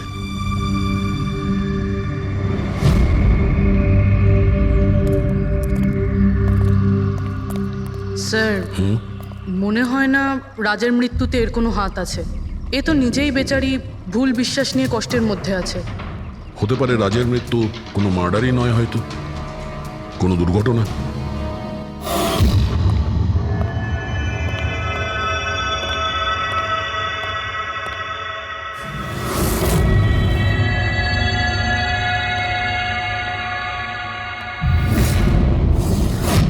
ঘরের দরজাটা খোলা কেন? এটা তো বন্ধ ছিল। তুমি দাঁড়াও 1 মিনিট। হয়তো রাজি খুলেছিল।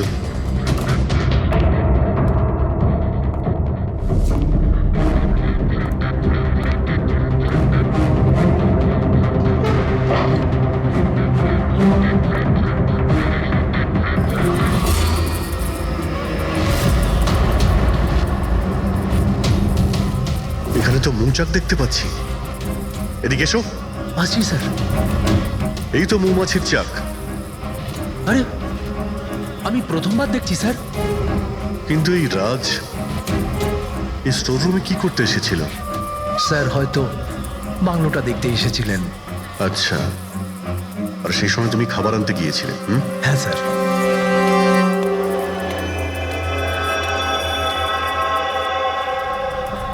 আচ্ছা, ওকে। ও তো কমল স্যার, এখানকার মালিক। যখন মিস্টার রাজ মারা গিয়েছিলেন তখন ও ছিল এখানে? আগে হ্যাঁ স্যার। কমল, এদিকে এসো, সাহেব ডাকছেন। আগে স্যার, কমল যখন রাজ সাহেব মারা গিয়েছিলেন তখন তুমি এখানে কোনো অচেনা লোককে দেখেছিলে? কোনো অদ্ভুত ঘটনা ঘটেছিল? না স্যার। আচ্ছা, এই মৌচাক এখানে থাকাতে তোমার কোনো কাজ করতে অসুবিধা হয় না? মানে তোমায় কোনোদিন কামড়ায়নি এরা? না স্যার, মৌমাছি তো তখন কামড়াতো যদি এখানে কোনো চাক থাকতো। আমি তো এর আগে এই চাকটা এখানে দেখিনি কখনো স্যার। কি বলছো তুমি? হ্যাঁ স্যার, আমি আপনাকে বলেছিলাম না, এর আগে এই বাড়িতে আমি একটাও মৌমাছি দেখিনি। অদ্ভুত ব্যাপার। তাহলে এই মৌচাকটা এলো কোথা থেকে? আর মৌমাছিটা রাজকেই বা কেন কামড়ালো? তো কোনো এক্সপার্টই বলতে পারবে। হ্যাঁ সালুখে, কি জানতে পারলে রাজের মৃত্যুর ব্যাপারে? কিভাবে মারা গেছে? বস, এর মৃত্যু মৌমাছির কারণে হয়েছে। আচ্ছা, তুমি কি শিওর রাজের মৃত্যু ঠিক মৌমাছির কামড়েই হয়েছে? হ্যাঁ বস, ডক্টর যে রিপোর্ট বানিয়েছে আমি সেটাও দেখে নিয়েছি। রাজকে খুব ভালোভাবে চেকও করে নিয়েছি। আমার সম্পূর্ণ বিশ্বাস যে রাজের মৃত্যু মৌমাছির কামড়ের জন্যই হয়েছে। স্যার, ছোটবেলায় আমাকেও মৌমাছি কামড়েছে, কিন্তু আমি তো বেঁচে আছি। হ্যাঁ ডক্টর সালুখে, পঙ্কজের উপর বিষের প্রভাব পড়েনি কেন? ফ্রেডি, পঙ্কজকে মৌমাছি কামড়েছে, কিন্তু অনেক মৌমাছি কামড়ায়নি। আসলে একটা দুটো মৌমাছি কামড়ালে ব্যাপারটা আলাদা, কিন্তু যদি একসঙ্গে অনেক মৌমাছি কামড়ায় তাহলে ইটস ইম্পসিবল। মৌমাছির কামড় খেয়ে? সালুখে বলছে যে রাজের মৃত্যু মৌমাছির হুল ফুটানোতে হয়েছে, মৌমাছির বিষে। আর রাজের হবু স্ত্রী বন্দনা বলছে রাজকে খুন করা হয়েছে।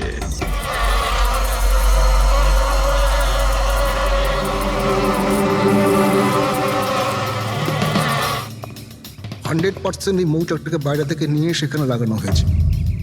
মৌমাছির চাককে এক জায়গা থেকে এনে অন্য জায়গায় লাগানো যায়? এতটাই সোজা এটা? ততটা অসম্ভব নয়। মধুর ব্যবসার জন্য প্রায়শই এটা করা হয়ে থাকে। আপনি বলতে পারেন কতদিন আগে এটা লাগানো হয়েছে? বেশি দিন নয়, এই ধরুন 2-3 দিন আগে। স্যার, যদি ধরেও নিই যে খুনি এই জন্যই চাকটা লাগিয়েছিল যাতে ও রাজকে খুন করতে পারে, কিন্তু ও কি করে জানলো যে এই মৌমাছিগুলো রাজের ওপর হামলা করবে? অন্য কারোর ওপর নয়? মৌমাছিরা বিনা কারণে কাউকে কামড়ায় না। হ্যাঁ, মৌমাছি হুল ফোটানোর পরে এদের শক্তি কমে যায়। তাহলে এটা কি এমন জিনিস যে ওদের উত্তেজিত করে অ্যাটাক করার জন্য? দেখুন, যখন ওরা বুঝতে পারে সামনের ব্যক্তি তার কোনো ক্ষতি করতে পারে। আচ্ছা, এরকম কি হতে পারে যে মৌমাছিদের কোনো ট্রেনিং দেওয়া হয়েছে যে ওরা কোনো লোককে আক্রমণ করতে পারে? কি কথা বলছেন অভিজিৎ স্যার? এই মৌমাছিরা তো আর সাফ শুটার নয় যে কেউ ওকে বলে দিল আর তাকে সে হুল ফুটিয়ে চলে আসলো। আচ্ছা, আপনি এইমাত্র বললেন যে এই মৌমাছিরা কাউকে কামড়ানোর পর মারা যায়। আচ্ছা, কি এমন ঘটনা যার জন্য ওরা কামড়ায়, একটু ডিটেলে বলবেন? হ্যাঁ, মৌমাছিরা যখন কাউকে কামড়ায় তখন ফেরোমেন নামে একটা বিষ ছড়িয়ে দেয়, যাতে কিনা অন্যান্য মৌমাছিরা সতর্ক হয়ে দলবদ্ধভাবে আক্রমণ করতে পারে। সেই জন্য আমি আগেই বলেছিলাম মৌমাছিরা বিনা কারণে কাউকে আক্রমণ করে না। নিশ্চয়ই রাজ এই মৌচাকের মৌমাছিদের কোনো ক্ষতি করতে গিয়েছিল। স্যার, খুনি কি করে জানতে পারলো যে রাজ মৌমাছিদেরকে ডিস্টার্ব করবে? এই মৃত্যুটা দুর্ঘটনা নয় তো? না পূর্বী, রাজ আসার দুদিন আগে এই চাকটাকে এখানে লাগানো এটা কোনো কাকতালীয় ঘটনা নয়। স্যার, রাজের মৃত্যুর পরে এই বাংলোটা বন্দনার নামে হয়ে যাবে। এই সব কিছুর পিছনে বন্দনা নেই তো? বন্দনা ইন্ডিয়াতে কবে আসছে? What nonsense! How could you even think like that? আপনারা এটা ভাবলেন কি করে যে রাজের মৃত্যুর পেছনে আমারই হাত আছে? আর যদি তাই হয় যে রাজের মৃত্যুর পেছনে আমারই হাত আছে, তাহলে আমি আপনাদের ফোন কেন করতাম? পুলিশ তো অলরেডি কেস ক্লোজ করে দিয়েছিল, তাই না? দেখুন, আমরা শুধু জিজ্ঞাসা করছি। তবে মিস্টার রাজের পরে এই বাড়িটা কার নামে হবে? I don't know. রাজ গভর্নমেন্টের থেকে এই বাড়িটা কিনেছিল, তো হয়তো গভর্নমেন্টেরই হাতে চলে যাবে। আমি এখনো কোনো নোটিশ পাইনি। কয়েকদিনের মধ্যে রাজের কারোর সঙ্গে ঝগড়া হয়েছিল? I have already told you that. Raj খুব ভালো মনের মানুষ ছিল, আর ওর সাথে কারো শত্রুতা হওয়া অসম্ভব একটা ব্যাপার। যদি আমি জানতাম যে ওর ভালো মনে ওর প্রাণ কেড়ে নেবে, তাহলে আমি ওকে এখানে আসতেই দিতাম না। এই অনাথাশ্রম খোলার চিন্তা ভাবনা ওনার মাথায় এলো কি করে?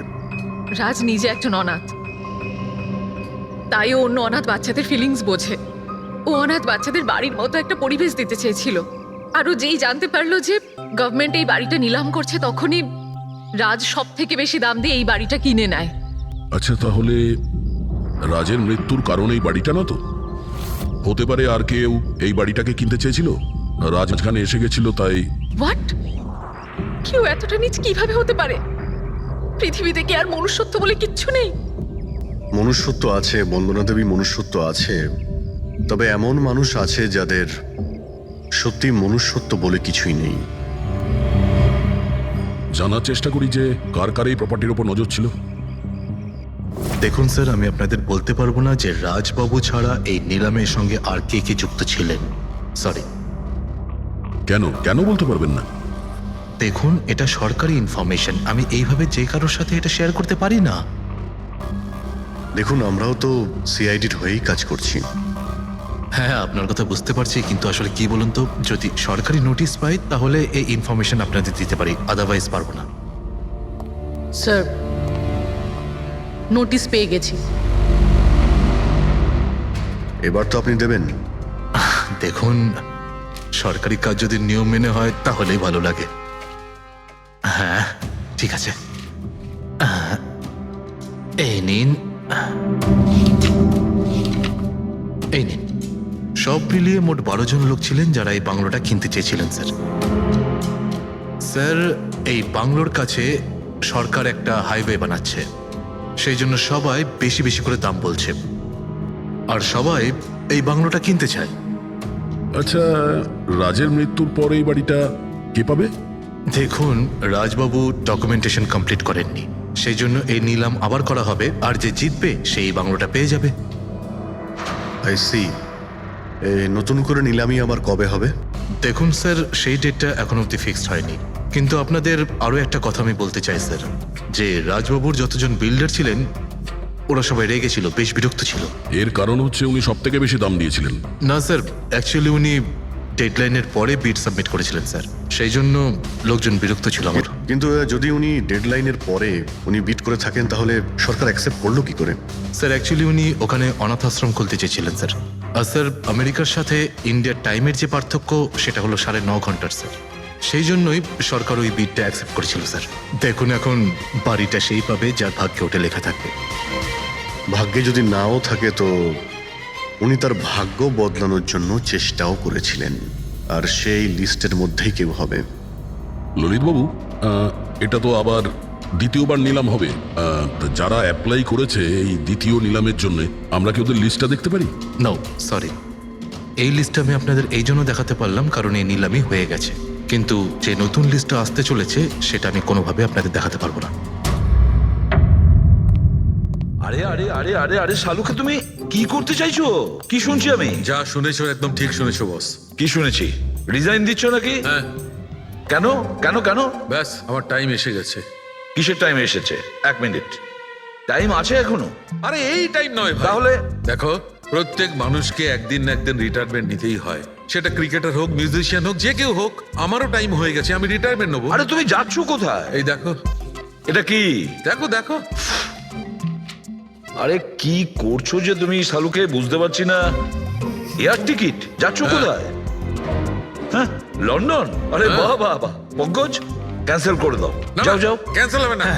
আরে রিফান্ড পেয়ে যাবে টাকা, কালকের টিকিট যখন, ডোন্ট ওরি। আমি রিফান্ড চাই না, আমাকে যেতে হবে ব্যাস। আরে তুমি এভাবে কিভাবে যাবে?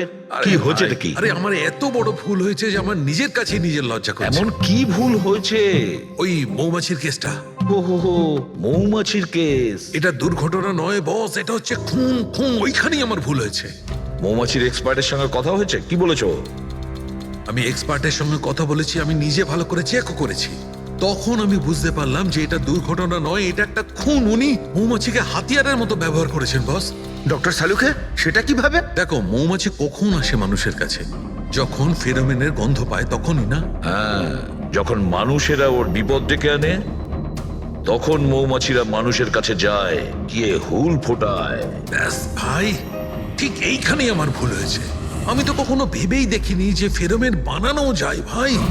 হ্যাঁ, ঠিকই বলেছো। ফেরোমেন তো আর্টিফিশিয়ালিও বানানো যেতে পারে, ল্যাবরেটরি বা কোনো ফ্যাক্টরিতে। তার মানে কেউ আর্টিফিশিয়ালি ফেরোমেন বানিয়েছিল, আর কোনো না কোনো ভাবে সে রাজের শরীরে পুশ করে দিয়েছিল। ব্যাস, মৌমাছিরা আসে আর ওকে অ্যাটাক করে। শাহরুখে, ওঠো ওঠো, তুমি ওখানে আবার যাও, সেখানে যেখানে রাজ খুন হয়েছিল রাজের সমস্ত জিনিসপত্র চেক করো। জানা তো যাবে যে কে ফেরোমেন ওখানে রেখেছিল, কে ফেরোমেন অ্যাপ্লাই করেছিল রাজের ওপরে। Yes boss. এই যে ডক্টর, রাজের সমস্ত জিনিসপত্র এই সুটকেসে। ঠিক আছে স্যার, এসিপি স্যার বলছিলেন আপনি নাকি রিটায়ার হয়ে যাচ্ছেন। কবে আপনার লাস্ট ওয়ার্কিং ডে? তোমার লাস্ট ওয়ার্কিং ডে ঠিক একদিন পরে। মানে ইনি রিটায়ার হচ্ছেন না। আচ্ছা দয়া, একটা কাজ করো, আমি বাইরে যাচ্ছি আর তুমি এখান থেকে একটা একটা জিনিস বাইরের দিকে ফেলবে, তখন বোঝা যাবে যে কোন জিনিসটায় ফেরোমেন আছে। ঠিক আছে? ঠিক আছে ডক্টর। এটা একটু ধরবে, দেখে নাও কিছুক্ষণের জন্য। আপনি দেখতে পাবেন তো? দেখতে পাবো। বাইরে তো মৌমাছি, সেই জন্যই বলছিলাম। তুমি হচ্ছে অভিজিৎ, এ পুরবী, এ দয়া। আরে স্যার, সব দেখতে পাচ্ছেন আপনি। এই যান হচ্ছে যান জিনিসপত্র। যান যান যান স্যার। স্যার সাবধানে যাবেন কিন্তু। হ্যাঁ, দাও দয়া। এ নিন ডক্টর।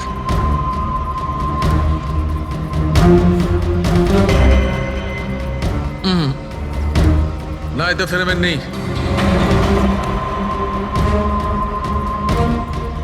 আরে স্যার সাবধানে। আরে কিচ্ছু হবে না, যাতে ফেরোমেন থাকে তাতেই অ্যাটাক করে।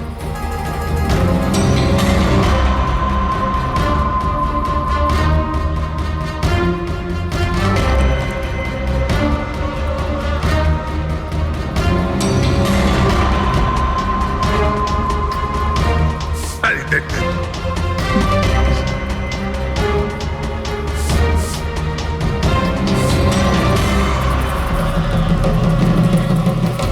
কাজ হয়েছে, কাজ হয়েছে। দেখো, সব কটা মৌমাছি অ্যাটাকিং মোডে আসছে। তার মানে কেউ রাজের পারফিউমে ফেরোমিন মিশিয়েছিল। আরে ডক্টর, আরে ভাই, মৌমাছি আমাকে কামড়ে দিয়েছে। স্যার আপনি ওখান থেকে সরে যান। আরে ভাই, আরে স্যার সরে যান ওখান থেকে, বাইরে যান। জল কোথায়? আরে সামনে ওইদিকে। আরে স্যার ওদিকে কুয়ো আছে, ওইদিকে যান। কুয়োতে ডুববো? আরে স্যার এখানে দাঁড়িয়ে না, স্যার? চলে যান। যান স্যার।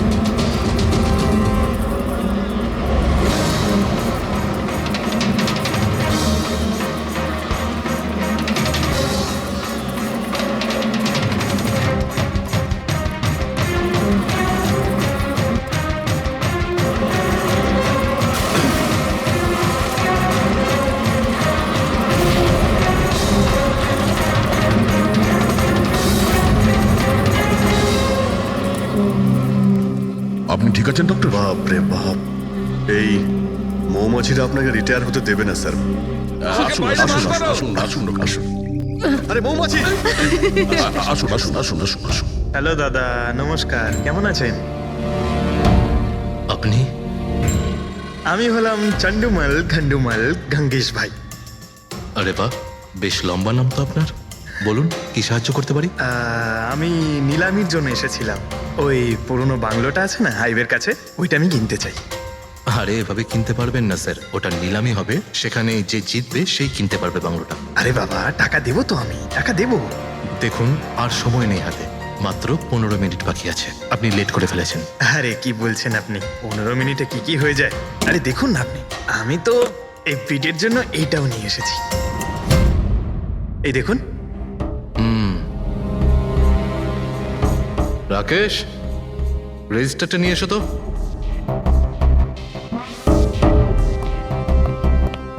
স্যারকে দাও, এন্ট্রি করুন স্যার। Thank you. হ্যাঁ, এখানে এন্ট্রি করে দিন। Okay sir.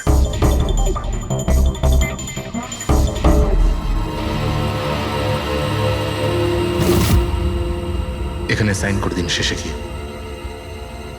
গুড, দিন আমাকে। আচ্ছা, ভেরি গুড, খুব ভালো হলো। আচ্ছা, ওই বাংলোর চাবি? মজা করছেন নাকি আপনি? চাবি এভাবে পাওয়া যায় নাকি? আরে ভাই, বিডিং হবে, নিলামি হবে, তারপর যে জিতবে সে পাবে চাবিটা। অদ্ভুত কথা বলছেন আপনি। ভেট তো আমি জিতবো, এটা ধরেই নিন। আপনার বাচ্চাদেরকে আমার ভালোবাসা দেবেন, ঠিক আছে স্যার? Thank you. কে জানে কোত্থেকে এসব লোকজন আসে, অদ্ভুত।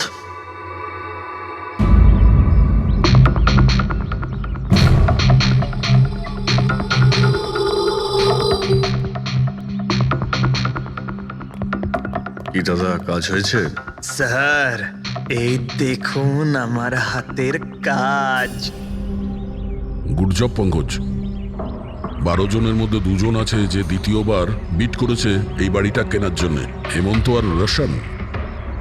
মানে খুনি এই দুজনের মধ্যেই কেউ হতে পারে। আর সে যেই হোক না কেন, এবারেও এই বাড়িটা কেনার জন্য। বন্ধুগণ, সেই সময় হয়ে গেছে যখন আমরা বলতে পারবো যে নিলামির বিজেতা কে হয়েছে। আর আমি খুব আনন্দের সাথে এটা জানাতে পারছি যে নিলামির বিজেতা হলেন মিস্টার রোশন। রোশন বাবু, আপনাকে অনেক অনেক অভিনন্দন। 1 মিনিট, কিসের অভিনন্দন? সব থেকে বেশি বিড আমি লাগিয়েছি, ও কি করে জিতলো? দেখুন দাদা, আপনার কোনো ভুল হচ্ছে। সব থেকে বেশি বিড রোশন বাবু করেছিলেন, তাই ওনাকেই দেওয়া হয়েছে বাংলোটা। এটা হতেই পারে না। আরে আমি অনেক বড় বিট দিয়েছিলাম, এই বাড়িটা আমার পাওয়ার কথা। কিসের টাকার কথা বলছেন স্যার? আমি 3টে খামি চেক করেছিলাম, আর চেক করার পরে মিস্টার রোশনের বিড সব থেকে বেশি ছিল, তাই ওনাকে এই বাংলোটা দেওয়া হচ্ছে। প্লিজ কাম অন ইয়ার, হেরে গেছো যখন বাচ্চাদের মতো কেঁদো না। বিজনেস এটা, আপ ডাউন তো হতেই থাকে। বিজনেসে চুরি চামারি চলে না। খামগুলো দেখান, আপনি প্রথমে ওই খামগুলো দেখান যেগুলোর মধ্যে সবাই বিট লাগিয়েছে। তাড়াতাড়ি দেখান। দেখান দেখান দেখান, দেখান, ওকে দেখিয়ে দেখান, দিই। দেখান। না না না, আমি ওটা দেখাতে পারবো না, এটা নিয়ম বিরুদ্ধ। চুরি করাও নিয়মের বিরুদ্ধে। আমি 7 কোটির বিট লাগিয়েছিলাম। 4 কোটি।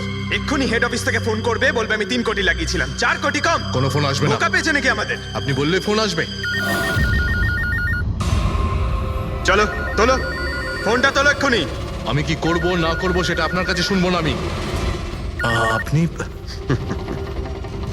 ললিত বাবু, আপনি তো অনেক আইন টাইনের কথা বলছিলেন আমাদের, আর এদিকে ফোনই তুলছেন না। হ্যাঁ, আরে এটা তো খুব বাজে ব্যাপার। আপনি ব্যুরোতে চলুন। আপনি কোথায় পালাচ্ছেন রোশন বাবু? আপনি আমাদের মিষ্টি খাওয়াবেন না? নতুন প্রপার্টি কিনছেন আপনি? হ্যাঁ, আরে আপনিও চলুন। চলুন চলুন। স্যার, রোশন বাবু একদম ঠিক বলছেন স্যার।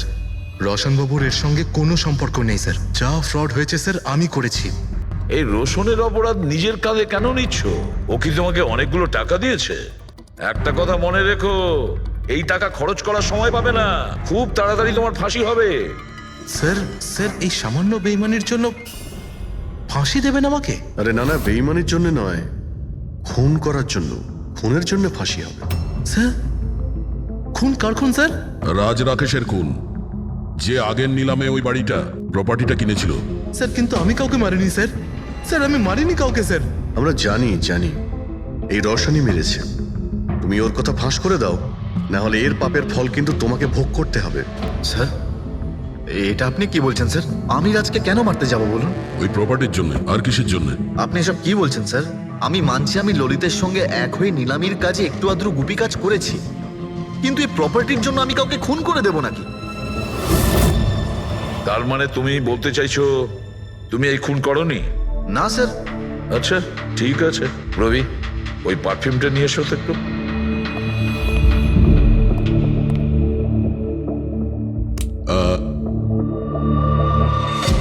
এই পারফিউমটা দিয়ে দেবো? হ্যাঁ, বাইরে মৌমাছিদের চাক আছে, কি বলছো? স্যার পারফিউম হ্যাঁ? মানে আপনি কি বলছেন স্যার?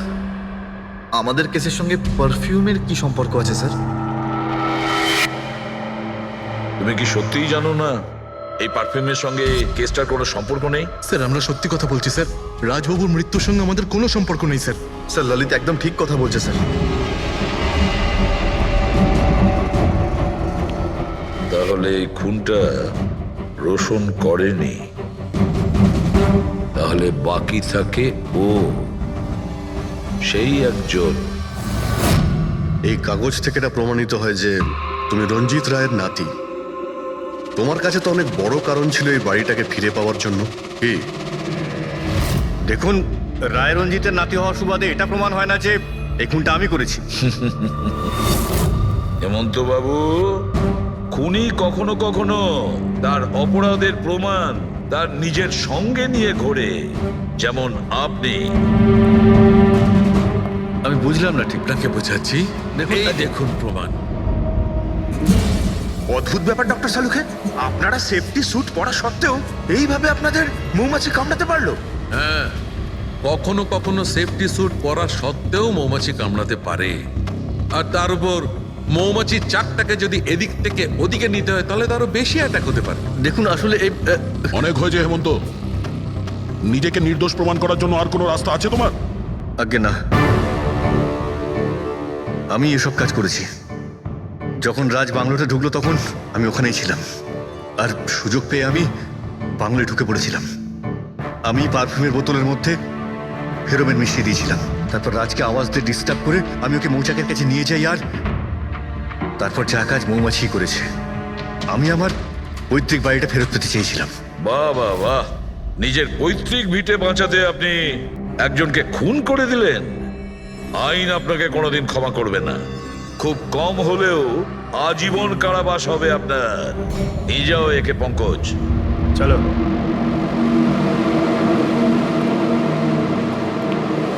চালুকে, এবার তুমি রিটায়ারমেন্ট নিতে পারো। আরে আমি তো রিটার্ন হবই না। কালকে তো তুমি বলছিলে যে রিটায়ারমেন্ট নেবে। আরে ওটা কালকের কথা ছিল। হায় ভগবান, তার মানে পেছন ছাড়বে না, আমাদের আরো সহ্য করতে হবে। পেছন ছাড়ার প্রশ্নই ওঠে না, কেউ কারণ নয়। আমার তোমাকে ছাড়া চলবে না, আর তোমার আমাকে ছাড়া চলবে না। এই নিন, সরকার এই বাংলোটা এবার রাজের পরে আপনার নামে করার সিদ্ধান্ত নিয়েছে। আশা করছি যে আপনি রাজের অনাথ আশ্রম খোলার যে স্বপ্ন ছিল তা পূরণ করবেন। রাজের মৃত্যুর পর আমার লাইফের এটাই উদ্দেশ্য এখন, ওর শেষ স্বপ্নটা পূরণ করা। But thank you so much রাজকে জাস্টিস দেওয়ার জন্য। আমরা যা করেছি ওটা তো আমাদের ডিউটি ছিল। আপনার যদি আর কিছু সাহায্য লাগে তাহলে আমাদের নিশ্চয়ই জানাবেন। কখনো কখনো আসবেন অবশ্যই, আপনাদের থেকে বাচ্চারা ইন্সপিরেশন পাবে। আরে এতে আবার বলার কি আছে? হতে পারে ওই সমস্ত বাচ্চাদের মধ্যে হয়তো আমাদের কোনো সিআইডি অফিসার পেয়ে যাব।